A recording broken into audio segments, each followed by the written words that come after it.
Akala ni Limas nasa kanya ang kalamangan matapos niyang matuklasan ng kahinaan ng Dreamlord. Pero sa mismong sandaling yon, may nangyaring hindi kailanman nangyari sa Magic World. Ang mga halimo ay nagsisimulang mag-adapt, magplano at kontrahin ang bawat galaw niya. Kasabay nito, nag-charge up ang Dreamlord ng isang ataking maaaring tumapos sa lahat. Kaya huwag na nating patagalin pa. Let's go! At kung ayaw mong mahuli sa bawat bagong upload, siguraduhin nakasubscribe ka sa ating YouTube channel.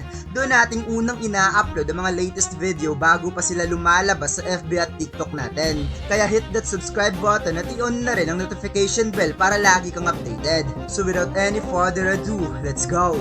Nagsimula ang chapter na ito kung saan kaharap na ngayon ni Limas ang Teen Knight at mukhang isa itong laruang sundalo na nagbabantay sa Dreamlord. Kung kaya't sinabi ni Limas na siya nang bahala dito. Pahahabain niyo ang oras at si Rosh nang bahala sa dalawa. Habang si Rosh naman ay nagdadalawang isip dahil maiiwan lang mag-isa si Sir Elimas. Ngunit ang lalaki ay agad na humingi ng sorry dahil nadamay tuloy ang iba. Pero malaki ang pasasalamat niya dahil tinulungan siya nito. Nakita ni Limas na ang Teen Knight ay nasa level 40 at ang HP nito ay nasa 21 na lamang out of 47 since nakapag-inflict ng damage ang dalawang adventurer kanina. Kaya sinabi ni Limas na mukhang mas pumabor sa kanyang sitwasyon ngayon. Hindi full HP ang kalaban, kaya mas mabuti na ito kaysa sa pinakamasamang senaryo. Samantala, sinabi naman ni Rosh na kung ganun naman pala magtutulungan na lamang silang dalawa dahil kahit malakas ang halimaw na yan, nasa mahinang kondisyon naman ito. Ngunit seryosong sinabi ng ating bida, hindi Rosh, tumakas ka na habang may pagkakataon pa dahil ang Teen Knight ay hindi ang tunay na Dreamlord sa Dream Hall na ito. Kaya si Rosh ay nabigla na napatanong na kung ganun naman pala nasaan ang tunay na Dreamlord. Wika ni Limas na ang Teen Knight ay isa lamang itong mga tapat na tagapaglingkod ng tunay na Dreamlord at anumang oras ngayon magpapakita ang tunay na Dreamlord. At maya-maya ay bigla na lamang dumating ang dalawa pang Teen Knight na parang inutos ng Dreamlord na puntahan ang mga gumagambala sa kanila at malamang sa malamang ay darating na rin mamaya ang tunay na Dreamlord. Kaya si Rosh ay gulat na napanaw nang nakita ang tatlong Teen Knight na nasa level 40 ang lakas ng mga monster na ito. Sinabi ni Limas na kapag nakabili na siya ng sapat na oras para kay Rosh at sa dalawang casualties, susunod kagad siya. Ngunit napatagon si Rosh na hindi pwede sa kanya ang ganyan. Hindi siya tatakas at iiwan na mag-isang haharap sa tatlong malalakas na monster si Sir Elimas. At sinabi niya na noon, magiging member siya ng party ni Sir Elimas at seryoso siya doon. Kaya dapat magkasama silang lalaban sa mga halimaw na yan. Subalit bigla nga ditong sumigaw si Limas na sinabing, kailangan ko pa ba talagang ipaliwanag sa'yo? Paliwanag ni Limas na hindi ito ang mga kalabang kaya niyang harapin habang may inaalala ng mga pabigat. Kapag nananatili ka rito, magiging sagabal ka lang. Nagulat si Rosh sa mga salitang binitawan ni Limas sa kanya, kung kaya't sinabi na lamang niya na, tama ho kayo Sir Limas, pasensya na. Nanginig na lamang na napag-grip si Limas sa kanyang sandata, ngunit seryosong sinabi ni Rosh na sisiguraduhin susunod agad si Limas sa kanila sa oras na magkaroon nito ng pagkakataon. Kaya si Limas ay natahimik na lamang habang si Rosh ay nagmamadaling tumakbo papuntang labasan. Naisip ni Limas sa sitwasyong ito, tatlong kalaban na pawang tatag level 40 ang haharapin niya. Kung itong tatlong kalaban lang sana ang problema, maaari niyang pagsabihan ng lahat na manatili at lumaban kasama niya para subukan talunin ang tatlong ito. Ngunit ang tunay na Dreamlord ay natatago pa sa kung saang-saang lugar at siguradong papunta na yun dito. At dinig na nga dito ni Limas ang iyak ng isang sanggol na unti-unting lumalapit sa kinaroroonan niya. Sinabi ni Limas sa kanyang isipan na kailangan niyang maagaw ang atensyon ng tatlong to at pagkatapos ay tumakas. Pero ang sinabi niya kanina kay Rosh ay kasinungalingan lamang ang lahat ng yon para iligtas si Rosh at hindi madamay sa labang ito. At bilang isang Heavy Knight, wala halos siyang bilis. Kung mga Teen Knight lang sana ang kakalabanin niya, baka may tsansa pa siyang makatakas sa sitwasyong ito. Pero ang takasan ng Dreamlord ng Dream Hall na ito, napaka-imposible yung mangyari, lalo na't gumagamit pa ito ng mga magic attacks. Kaya iisa lang talaga natitirang paraan at unti-unti na nga ditong gumuho ang mata ng Dreamlord mga lods na umiiyak pa ito habang lumulutang sa ere kung kaya't sinabi ng ating bida ang tanging natitirang paraan na lamang upang makasurvive sa lugar na ito ay tatalunin niya mismo ang Dreamlord.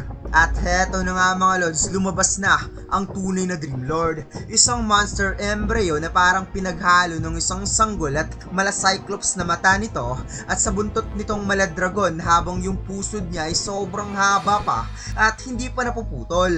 Kung kaya't sinabi ng ating bida na sa wakas lumabas ka na rin sa pinagtataguan mo, Dreamlord Embryo, kung saan umiyak nga dito ang sanggol ng sobrang lakas na parang ito ang naging response niya sa sinabi ni Limas para sa kanya. Sinabi ni Limas na para sa isang level 50 na Dreamlord, napakababa lang ng stats ng monster na ito. Ang talagang tunay na problema dito ay hindi ang kung paano ito patamaan, kundi ang napakataas nitong depensa. At ang nag-iisang bahagi lang na pwede niyang mapinsala ay ang malaking mata nito na nasa dulo ng kanyang ulo. Subalit ang masama pa dito, ang bahagi ng matang yun ay maaari lamang patamaan gamit ang long range attack dahil sa mga nakaharang na Teen Knight. Kung kaya't sinabi ng ating bida, halika dito embryo, huwag kang mag-alala, ibibigay ko sa iyo ang laban na gusto mo at hindi kita tatakasan. At dito ipinakita ang Oath of the Heavy Armor ni Limas ay umabot na sa level 27 at may bago siyang skill na na-unlock, ang Shield Bash. Inutusan ng Dreamlord ang kanyang mga Teen Knight upang sumalakay towards si Limas, ngunit hindi nag-aksaya ng oras ang ating bida at agad nga niya ditong ginamit ang kanyang Shield Bash kung saan ang unang Teen Knight na sumugod ay tumalsik lang naman ng sobrang lakas at bumangga ito sa kabilang dingding ng pasilyo. At ang Shield Bash mga lods ay isang common skill na gumagamit ng kalasag upang itulak ang kalaban ng buong lakas at papaliparin palayo. Kaya sinabi ni Limas na malaki ang tulong ng skill na ito dahil kaya niyang ihiwalay ang mga kalaban at harapin ng mga ito ng paisa-isa. Agad nga ditong sumugod ang isa pang Teen Knight, ngunit mabilis na ginamit ng ating bida ang pare para salagin ng atake ng monster at nag-counter kagad ng disarm upang tanggalan ng depensa ang Teen Knight na ito.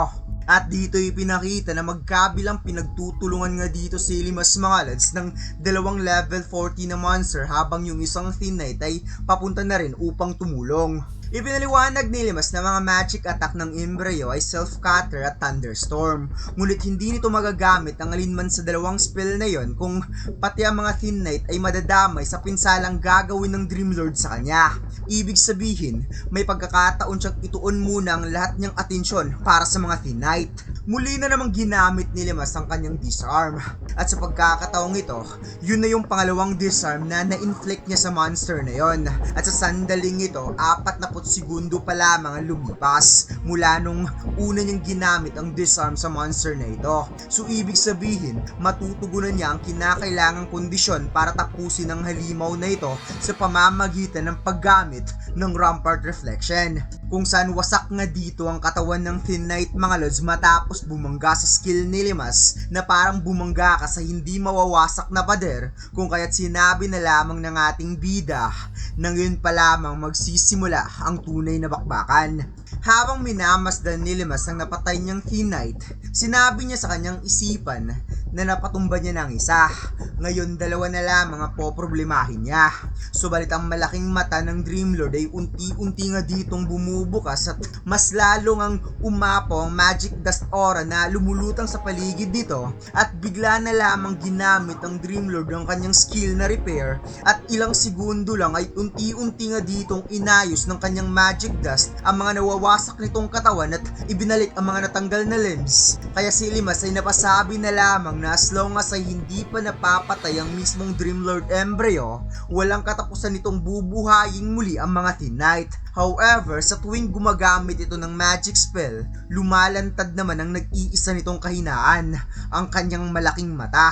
kung saan bigla nga ditong kinuha ni Limas ang isang magic stone at agad nagdash towards Dreamlord at sinabi habang binabato ang isang magic stone na wikang kainin mo to gamit ang malaki mong mata. Kung kaya't matapos bumangga sa mismong eyeball ng embryo ang magic stone ay agad itong sumabog at nabasag kung saan ang mga tipak ng magic stone ay random na nagsisitalsikan at natamaan nga dito ang malaking mata ng Dreamlord at nagkaroon ng minus HP ang health points ng 11 points. Sinabi ni Limas na yun lang ang tanging paraan para maabot niya ang matang yon gamit ang kanyang atake. At ang ginamit pala ni Limas na magic stone mga lods ay isa palang earth magic stone from Patchwork Beer. Kapag binuhusan niya ng mana ang batong ito, nahahati ang mga batong ito na parang mga karayom na may earth attribute at bumabaon sa katawan ng kalaban. Agad na lumipat ang posisyon si Limas para subukan salakaying muli ang mga Thin Knight habang nakasara pa ang mata ng embryo.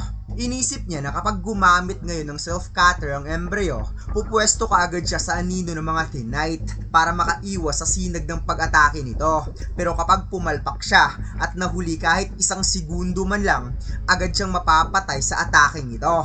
Inatake ni Limas ang Thin Knight kung kaya't ginamit ng ating bida ang kanyang shield upang salagin ang atake.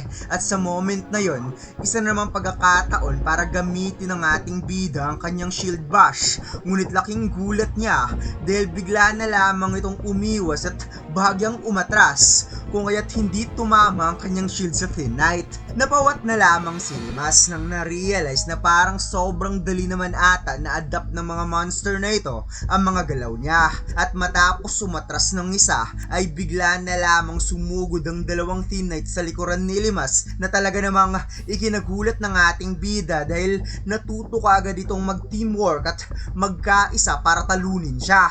Ginamit ni Limas ang kanyang shield para salagin ang atake ng isa, habang ang kabilang Thin Knight naman ay minaigi niyang iwasan ang atake nito upang makapag-counter gamit ang kanyang Vital Slice. Dumistansya muna si Limas matapos ang kanyang atake at napangisngis na sinabing lintik na mga halimaw na to.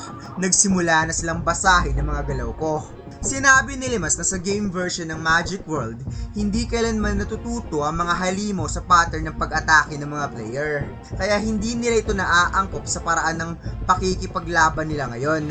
Pero sa nakikita niya sa mga galaw ngayon ng Thin Knight, malinaw na nauunawaan ng mga halimaw na ito kung paano gumagana ang shield bash niya. However, ito talaga ang inaasahan niya. Ang problema nga lang, mas lalo siyang nahihirapan upang talunin ng embryo. Kailangan niya pa itong patamaan ng 3 pang magic stone para tuluyan itong mapabagsak. At hindi niya rin pwedeng kalimutan na ang Dreamlord ay may napakabilis na auto-recovery. Kapag pinatagal niya pa ang labang ito, siya ang mako-corner. At bigla na lamang napatigil si Limas sa kanyang iniisip na plano dahil bigla na lamang siyang nagulat sa kanyang nakita dahil ang Dreamlord embryo ay parang nag-charge up na binubuksan ng kanyang malaking mata na parabang magpapakawala ito ng isang hindi matatawarang atake. Kaya si Limas ay napasabi na lamang na hindi maaari.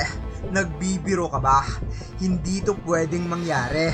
At dito lang nagtatapos ang chapter nito mga lads. Huwag mo sana kalimutan mag-like, comment at mag-subscribe sa ating YouTube channel at mag-follow sa ating Facebook page.